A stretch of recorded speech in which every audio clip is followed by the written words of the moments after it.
स्वागत है आप सभी का टॉपर ज्ञान अकेडमी में।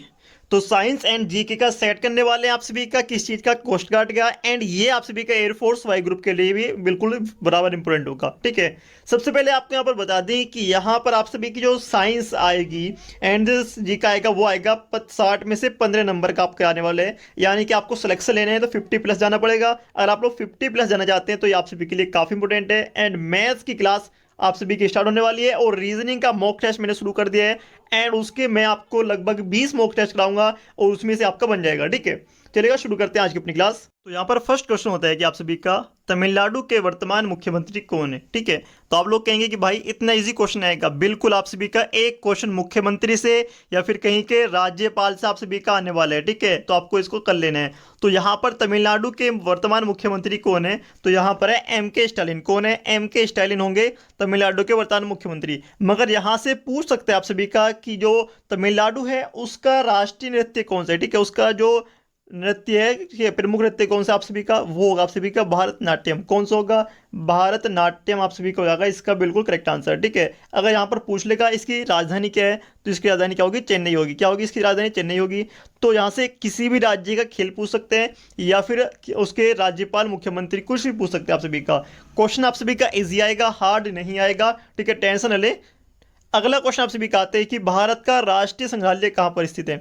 जो भारत है, भारत का राष्ट्रीय संग्रहालय कहाँ पर है, तो ये कहाँ पर है? ये है नई दिल्ली में। कहाँ पर है? नई दिल्ली में। ये आपका करेक्ट आंसर होगा। ऑप्शन नंबर आप सभी का फोर्थ यहाँ पर करेक्ट होने वाला है। ऑप्शन नंबर फोर्थ करेक्ट होगा। मगर आपको पता होना चाहिए कि इसकी स्थापना कब की गई थी। राष्ट्रीय संग्रहालय की स्थापना की गई थी 1949 में, 1949 में इसकी स्थापना हुई थी।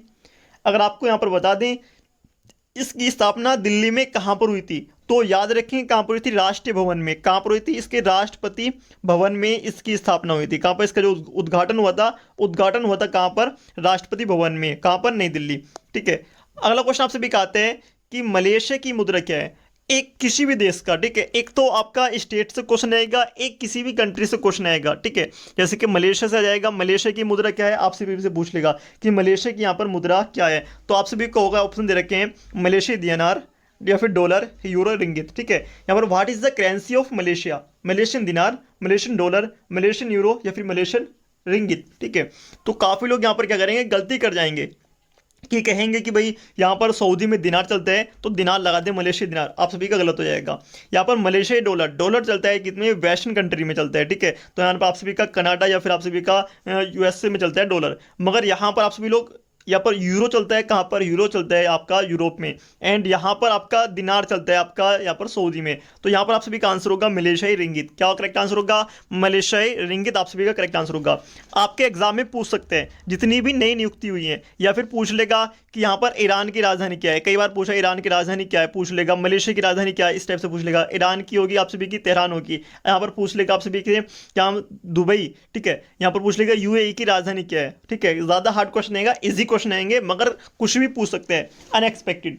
ठीक है, और यहाँ पर आपको ये मुद्रा आपको रीजनिंग के लिए भी तैयार कर लेनी है। रीजनिंग में आप सभी का क्वेश्चन बनता है। चलेगा, नेक्स्ट क्वेश्चन आता है आप सभी का, गाजी मलिक किस राजवंश से के संस्थापक थे। जो गाजी मलिक हैं वो किस राजवंश के संस्थापक थे, तो यहाँ पर आप सभी का तुगलक वंश, खिलजी वंश, सैयद या फिर आप सभी का लोधी। तो काफ़ी लोग यहाँ पर कंफ्यूज हो जाएंगे कि भाई क्वेश्चन तो हमने कभी पढ़ा ही नहीं है ऐसा। ठीक है, तो इसका नाम पूरा सुन लें। गाजी मलिक का पूरा नाम है तुगलक, यानी कि आपका गयासुद्दीन तुगलक। गयासुद्दीन तुगलक आप सभी के यहाँ पर करेक्ट आंसर आएगा। और आप सभी को पता चलेगा तुगलक, तो आप लोग करेक्ट कर देंगे भाई। ऑप्शन नंबर ए करेक्ट होगा तुगलक का। ठीक है, मगर आप सभी को यहाँ पर दे रखा गाजी मलिक, आप लोग घूम मत जाना, तुगलक होगा। एंड इसकी कुछ याद करने के बाद यहाँ पर चीज़ें कि यहाँ पर मुगलों ने, ठीक है, जो मुगल थे, सॉरी मंगोल थे, मंगोलों ने 29 बार आक्रमण किया था। मंगोल कौन थे? आप सभी के जो चाइना पर आक्रमण करते थे। अगला क्वेश्चन आप सभी का आता है, एंड क्वेश्चन आप सभी का है, 5 क्वेश्चन आएंगे तो 5 ही करेंगे।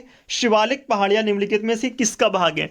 ठीक है, तो आप सभी का एक क्वेश्चन जो बनेगा वो बनेगा, Shivalik hills are part of which of the following. तो यहाँ पर आपका रिवर नदी से क्वेश्चन बनेगा, नदी से क्वेश्चन आप सभी का एक आएगा, या फिर आप सभी का किसी पहाड़ से आएगा, या फिर आप सभी का यहाँ पर जो क्वेश्चन बनेगा मिट्टी से भी क्वेश्चन बन सकते हैं। ठीक है, ये 3 से 4 टाइप के क्वेश्चन बनते हैं जो कि आप सभी को कर लेने हैं। तो शिवालिक पहाड़ियां निम्नलिखित में से किसका भाग है? अरावली पर्वत कहाँ पर आता है? शिवालिक आप सभी का हिमालय का है, सभी को पता है। ठीक है, किसका है? हिमालय का। एंड यहाँ पर आप सभी को पता होना चाहिए कि हिमालय का कौन सा भाग का, तो ये आपका बाह्य हिमालय, कौन सा? बाह्य हिमालय का है। ठीक है, बाह्य हिमालय का भाग है। एंड यहाँ पर आता है आप सभी का, तो अरावली पर्वत कौन सा है? अरावली पर्वत की सबसे ऊंची चोटी है माउंट आबू। कौन सी चोटी है? माउंट आबू है इसकी सबसे ऊंची चोटी। और आपको बता दें अरावली पर्वत सबसे पुराना पर्वत है। ठीक है, सबसे पुराना पर्वत कौन से? अरावली पर्वत है विश्व का। एंड यहाँ पर जो अरावली पर्वत है ये आप सभी का दिल्ली, राजस्थान एंड हरियाणा इसमें आपको देखने के लिए मिलेगा। ठीक है, चलते हैं आपका अगले क्वेश्चन की तरफ। अगला क्वेश्चन आप सभी क्या पर आता है? क्वेश्चन नंबर 6 यहाँ पर है, साइंस का क्वेश्चन होगा। एलपीजी का मुख्य घटक कौन सा है? ठीक है, एलपीजी का मुख्य घटक कौन सा है? तो मुख्य घटक में आप सभी का कौन आएगा? मीथेन आएगा। आपका ऑप्शन नंबर फर्स्ट करेक्ट हो जाएगा, मीथेन।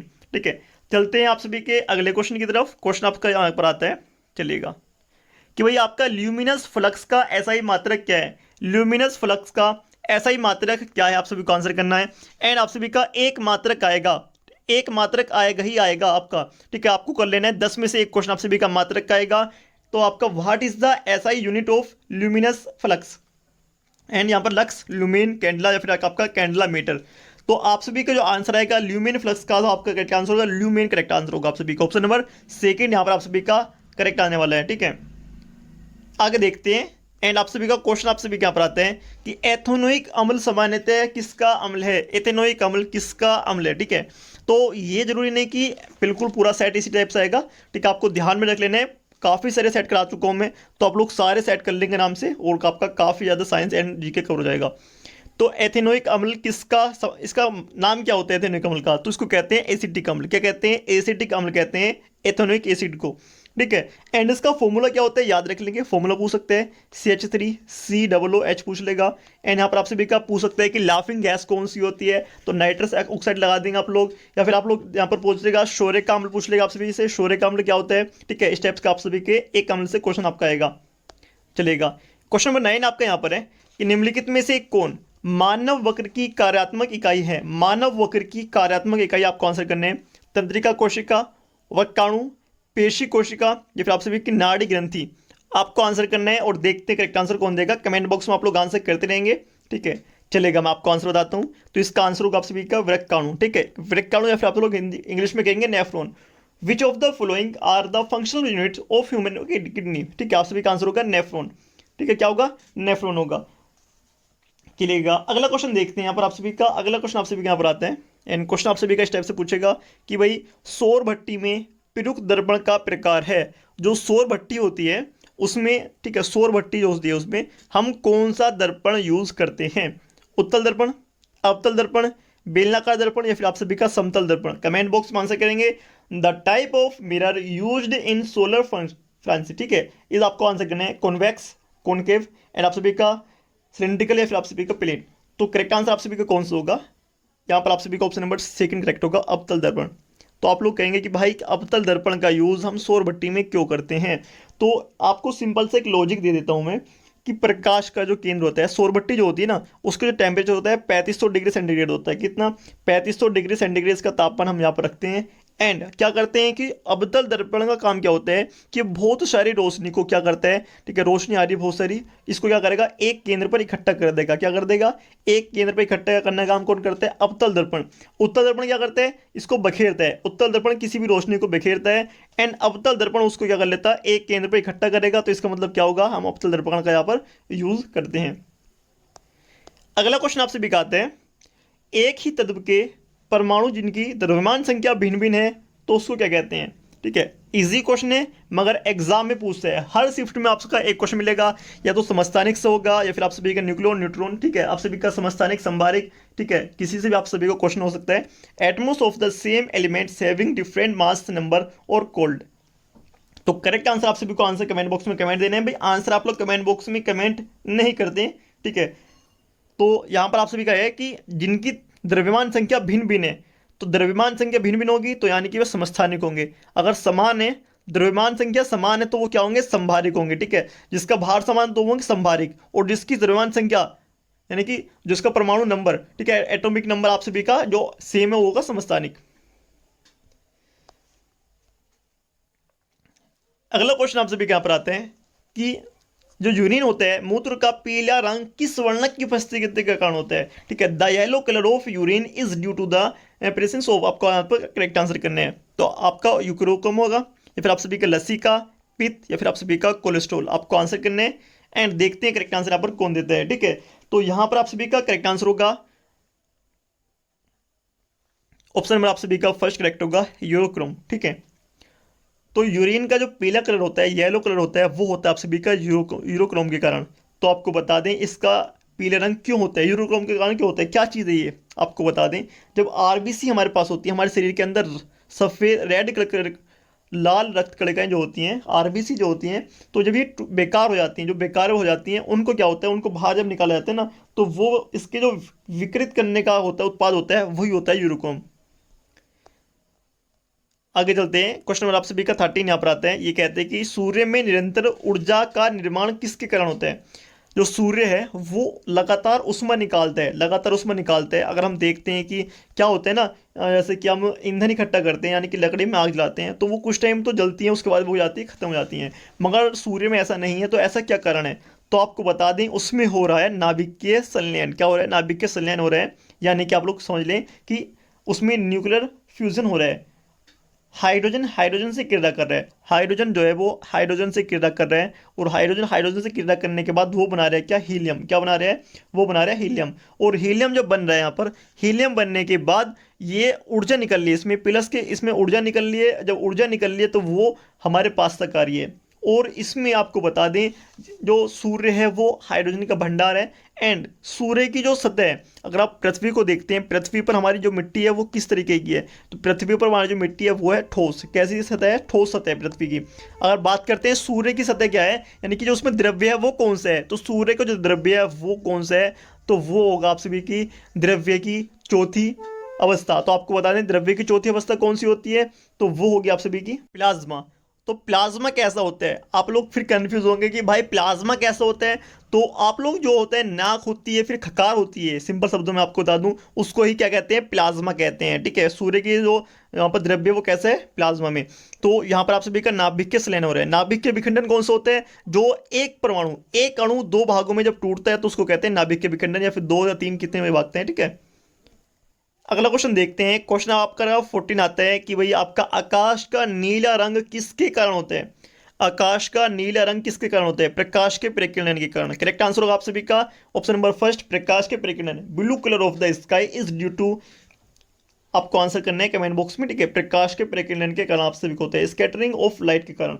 तो यहां पर आपको बता दें कि भाई आपका प्रकाश के परिकलन का नीला रंग ही क्यों होता है, बाकी कलर क्यों नहीं होते? तो यहाँ पर इसका क्या होता है, जो नीला कलर होता है इसकी जो तरंग दैर्ध्य होती है, क्या होती है? तरंग दैर्ध्य होती है, इसकी जो तरंग दैर्ध्य बहुत कम होती है। ठीक है, तो इसी वजह से क्या होता है, तरंग दैर्ध्य कम होने की वजह से जो नीला कलर है ये यहाँ पर क्या हो जाता है? परिकलित हो जाते हैं, बाकी सारे कलर एब्जॉर्ब हो जाते हैं। कहाँ पर? तो जब सूर्य का प्रकाश आता है ना, तो उसमें बहुत सारे कण होते हैं, हमारे आसमान के अंदर बहुत सारे कण हैं। जब बहुत सारे कण हैं तो वो कण क्या करते हैं, जो सारे कलर हैं उसको एब्जॉर्ब कर लेते हैं नीले कलर को अलावा। तो नीला कलर क्या होता है? उनसे परिकलित होकर पृथ्वी तक आते हैं, इसलिए हमें आकाश नीला दिखाई देता है। चलेगा, अगला क्वेश्चन आपसे भी कहते हैं कि बैक्टीरिया की खोज किसने की? तो बैक्टीरिया की जो खोज है वो की थी लुईन होक ने। किसने की थी? लुईन होक ने की थी बैक्टीरिया की खोज। ऑप्शन आपसे भी का फोर्थ करेक्ट होगा, लुईन होक ने बैक्टीरिया की खोज की थी।